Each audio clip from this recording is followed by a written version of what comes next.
So before you actually start preparing for UPSC civil services, आप लोगों को अपने साथ honest होना चाहिए and you should ask certain things and which you need to keep in mind before starting the preparation, and you should know the answer to these questions, otherwise your preparation will go awry.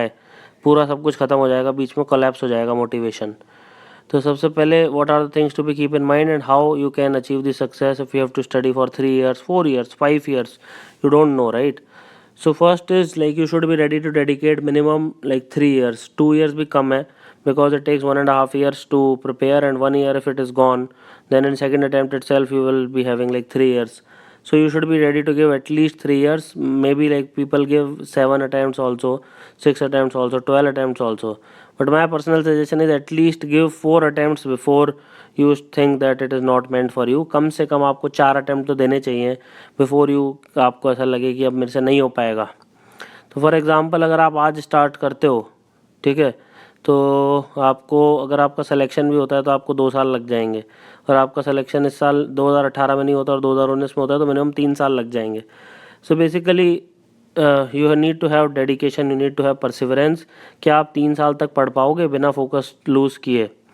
Then second thing is people don't understand कि it is an exam. So exam होगा तो उसका कुछ process होगा, उसकी कुछ stages होंगी, उसकी कुछ टाइमलाइंस होंगी, and these are very important for a person to understand.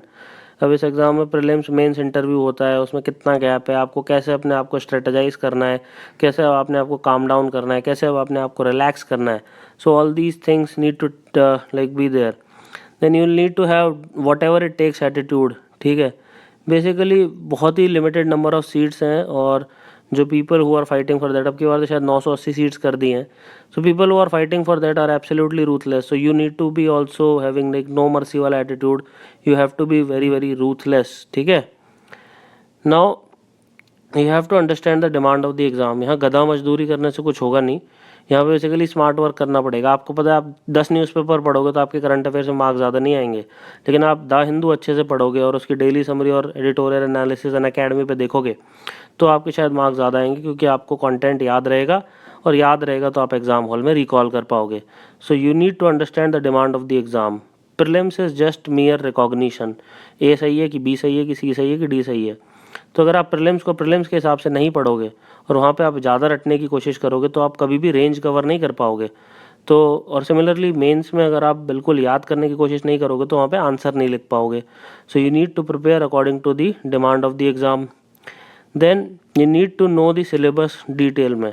By God, किसी भी एग्ज़ाम को क्रैक करने के लिए अगर एक सबसे इंपॉर्टेंट फैक्टर अगर मैं बताऊँ किसी भी चीज़ का, तो जो एस्पिरेंट होता है उसको सिलेबस रटा हुआ होता है बिल्कुल. ठीक है, उसको क्वेश्चन पैटर्न रटे हुए होते हैं. ठीक है, so these are the things which you should need to know. Now एक मेरे को वैसे याद आ रहा है, एक बैकअप प्लान आप देख लेना. अगर आप कोई डॉक्टर, इंजीनियर, लॉयर, सीए है तो उसमें आपका बैकअप हो जाता है तो थोड़ी सी मेंटल सिक्योरिटी होती है. बिकॉज ट्रुथ तो यही है कि 99.9% ऑफ हम जो भी एग्ज़ाम दे रहे हैं वो कभी सेलेक्ट नहीं होंगे. सिंपल मैथ्स कर लो, 15 लाख लोग फॉर्म भरेंगे, 980 लोग सेलेक्ट होंगे, तो आप लगा लो 99.9% लोग कभी सेलेक्ट नहीं होंगे. तो अगर किसी के पास बैकअप प्लान है तो अच्छी बात है. ठीक है, लेकिन ऐसा नहीं है कि बैकअप प्लान नहीं है तो सब बर्बाद हो गया, ऐसा भी नहीं है. ठीक है, देन अगर आपने सोच ही लिया कि आपको देना है तो selection of optional is very critical. So before starting your preparation you need to select your optional जब तक है. अगर नहीं है, हट गया तो अलग बात है, but people keep on switching their optional. कभी पबैड ले लेते हैं, कभी ज्योग्राफी ले लेते हैं, कभी फिलोसफी ले लेते हैं, जो चल रहा है मार्केट में वो ले लेते हैं, कभी साइकोलॉजी ले लेते हैं. तो ये बिल्कुल गलत है. ठीक है, then you have to draw out a plan and strategy कि अगर आप IAS बन गए तो क्या करोगे, वो भी आपको पता होना चाहिए, क्योंकि IAS is just 1 out of 20 services. क्या पता आपको डिफेंस स्टेट सर्विस मिल जाए, क्या पता आपको रेलवे अकाउंट सर्विस मिल जाए, क्या पता आपको ऑडिट अकाउंट सर्विस मिल जाए. So you need to understand that there are lot of services like RPF, DANICS, IRPS, IPOS, postal service. तो अगर आपको वो मिल गई तो आप क्या करोगे, तो आप क्या छोड़ दोगे? तो because you want IAS and if you don't, if there is very less chance of you getting IAS, तो अब क्या करोगे? रेस्ट ऑफ योर लाइफ एक ऐसी सर्विस में निकाल दोगे जो आपको नहीं चाहिए थी. ठीक है, तो आपको ये सब कुछ बताना पड़ेगा. ठीक है, then you need to have a single minded focus. कई लोग क्या करते हैं, बैंक PO भी दे देते हैं, कई लोग SSC भी दे देते हैं. वो दो आप पहले दे दो, लेकिन जब आप प्रीलिम्स की तैयारी कर रहे हो तो आपका रूथलेस फोकस इसी पे होना चाहिए. अगर आप कोई दूसरा एग्जाम दे भी रहे हो तो कोई इशू की बात नहीं. अगर आप स्टेट PSCs दे रहे हो और आप CAPF, CDS, CMS, कोई अगर डॉक्टर है तो PG दे रहा है, इंजीनियर है तो गेट दे रहा है, तो अगर आप 2-3 चीज़ों पे फोकस करोगे तो आपका सिविल सर्विसेज में सिलेक्शन होना वर्चुअली इम्पॉसिबल हो जाता है। So you need to have a very very single minded focus कि भाई मेरे को यही करना है। वहाँ पे आप वेट लूज़ करना, गिटार बजाना, आपका शादी करना, ये सारी चीज़ें करोगे तो आपकी प्रोबेबिलिटी कम हो जाएगी एग्ज़ाम में सेलेक्ट होने की। कई सारे ऑफिसर जो सेलेक्ट होते हैं वो बहुत सारे एग्ज़ाम देते हैं और वो काफ़ी फोकस जो उनका होता है वो सिविल्स पे होता है, बाकी एग्ज़ाम वो टाइम पास करने के लिए देते हैं, ठीक है। So you have to decide कि आपकी लाइफ का फोकस क्या है। अगर आपका फोकस सिविल्स नहीं है तो फिर आपको काफ़ी इश्यूज़ होने वाले हैं, ठीक है। फिर इसमें सिंगल माइंडेड फोकस इसलिए भी इम्पॉर्टेंट हो जाता है क्योंकि आप में से काफ़ी लोग छोड़ छाड़ के दिल्ली आने वाले हो, ठीक है। तो आपके फैमिली फ्रेंड्स सब पीछे रहने वाले हैं। क्या आप तैयार हो? वहाँ पे सिंगल माइंडेड फोकस आप रख पाओगे? क्या वहाँ पे डिस्ट्रैक्ट तो नहीं हो जाएगी? क्योंकि बहुत सारी प्रॉब्लम्स आएंगी आपको। So you need to be very very mentally prepared जो भी दिक्कत आने वाली है लाइफ में, ठीक है। फिर सिंगल माइंडेड फोकस इसलिए भी इंपॉर्टेंट हो जाता है कि आप क्यों बनना चाहते हो सिविल सर्वेंट, ठीक है। अगर आपको रिच ही बनना है तो आपके पास बहुत ज़्यादा तरीके हैं, आपको करप्ट प्रैक्टिसेस करने की ज़रूरत नहीं है। अगर आपको कंट्री का भला करना है तो भी बहुत सारे तरीके हैं। तो आपको IAS क्यों बनना है? क्या आप पीयर और फैमिली सोसाइटल प्रेशर से बन रहे हो? क्योंकि अगर वो होगा तो आप ब्रेक डाउन कर जाओगे। तो you have need to have internal motivation because it is better than external motivation. और फिर सिंगल माइंडेड फोकस इसलिए भी ज़रूरी है क्योंकि आपको बहुत सारे बोरिंग सब्जेक्ट्स पढ़ने पड़ेंगे, आपको आर्ट एंड कल्चर रटना पड़ेगा, ठीक है। तो क्या आप ये कर पाओगे? ठीक है। इंजीनियर्स एंड डॉक्टर्स इसीलिए ज़्यादातर बनते हैं क्योंकि उनका फोकस रहता है और वो काफ़ी कुछ कर पाते हैं, ठीक है।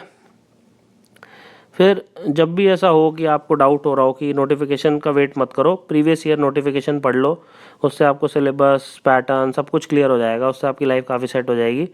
और previous year question paper last 10 साल के देख लो तो आपको एग्जैक्टली पता चल जाएगा कि what is the demand of UPSC and what it wants from you, and then read the syllabus also so you know exactly what it is there.